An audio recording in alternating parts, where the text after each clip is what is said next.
Sir. అయితే యాక్చువల్గా మీది ఎన్టీఆర్ గారి కాంబినేషన్లో అసలు వచ్చిన సినిమా కూడా 4 hits మొత్తం టోటల్. సాంబా, అదుర్స్, బాద్షా, జైలవ్ కుశ. అయితే ఇప్పుడు బాద్షా ఇప్పుడు ఎవరు మాట్లాడుకున్నా మీ కాంబినేషన్ గురించి మాట్లాడినప్పుడు అందరూ వెయిటింగ్ ఫర్ అదుర్స్ 2 ఎప్పుడు అనేది. సో ఇప్పుడున్న సిచ్యువేషన్లో ఆయన కుదరదు కానీ బట్ అదుర్స్ 2 ఎప్పుడన్నా అసలు డిస్కషన్స్లో ఉందా అసలు? నా మైండ్లో ఎప్పటికీ ఉంటుంది. నా మైండ్లోంచి వెళ్ళిపోయినా ప్రేక్షకుల మైండ్లోంచి జీవితంలో వెళ్దాం. అదే కదా, అందుకనే వెయిటింగ్ కాబట్టి. ప్లస్ ఇప్పుడు తారక్ మైండ్లో ఏముందో నాకు తెలియదు. ఎందుకంటే తను ఒక ఇంటర్నేషనల్ స్టార్ అయిపోయాడు. ఇంటర్నేషనల్ స్టార్ అయిపోయిన తర్వాత ఇప్పుడు మళ్ళీ ఇప్పుడు ఆ పంచకట్టు, పిలక జుట్టు, ఓకే, ఇవన్నీ వేసి ఇవి చేయడం కరెక్ట్ కాదేమో అనే మైండ్ సెట్లో ఉన్నాడా? లేదు, చేయొచ్చు, వీటిని కూడా పరిచయం చేయొచ్చు అన్నది మరి తన మైండ్ సెట్ ఏంటో నాకు తెలియదు. ఇప్పుడు రాలేదు ఆ డిస్కషన్. అంటే ఇప్పుడు అంటే వదిలేయండి, ఇప్పుడు మొన్న ఆర్ఆర్ తర్వాత ఆయన గ్లోబల్ స్టార్ అయ్యారు మీరు అన్నట్టు. బట్ బిఫోర్ దట్ ఎప్పుడు డిస్కషన్స్ లో రాలేదా మీరు? ఎందుకంటే అదుర్స్ అనే సినిమా ఇప్పుడు కాదు, ఇంకో 10 సంవత్సరాల తర్వాత చూసిన వచ్చిందంటే వస్తే రాయకోనా అనేవాడు. రాయకోనా అనేవాడు. తను కూడా చాలా ఇష్టపడి తనకు కూడా ఒక ఆర్టిస్ట్గా ఒక 10 మెట్లు ఎక్కించిన సినిమా అదుర్స్. అవును, ఆర్టిస్టులు యమదొంగ ఒక సినిమా అయితే తను తనలో ఉన్న ఏమంటారు కొన్ని పాత్రలు వాళ్ళలో ఉన్న టాలెంట్ని షోకేస్ చేస్తాయి. కొన్ని క్యారెక్టర్స్ యాక్టర్లకి.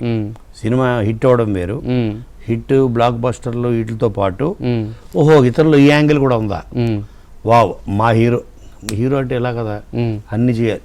అలాగా యమదొంగలో తరివేసిన ఆ పౌరాణిక పాత్ర కానీ ఇది కానీ తనలో కొత్త యాంగిల్.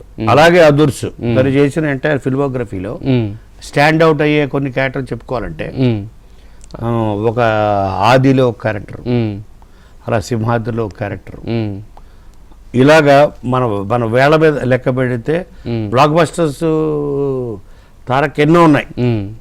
బట్ స్టాండ్ అవుట్ మనకి గుర్తుండి రిజిస్టర్ అయిపోయిన రోల్స్. అంటే మరి మీరు అలాంటి పాత్ర అదుర్సు.